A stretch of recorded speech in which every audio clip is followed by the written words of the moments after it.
Alimutan ko nagluto ko ng pansit na merong hipon. Ay, hipon tsaka baboy ang karne.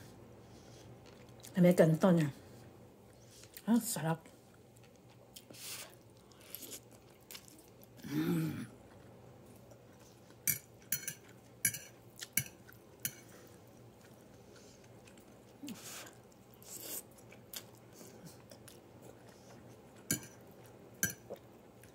Sarap.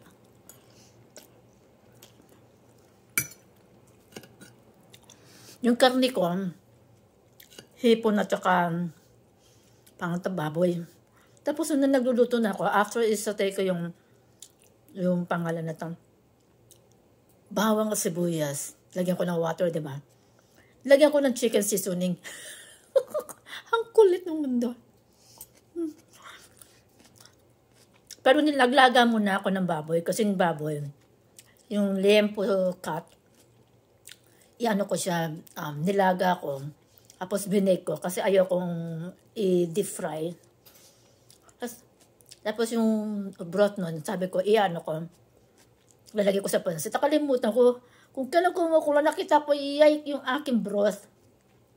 Kung kailan kumukulo na, tsaka meron ng season, doon ko na napansin na yung yung broth ko.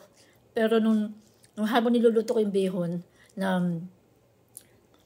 nauubos na yung tubig, di ba? Nilagay ko yung broth, tapos nilagay ko yung kanton. Delicious naman siya.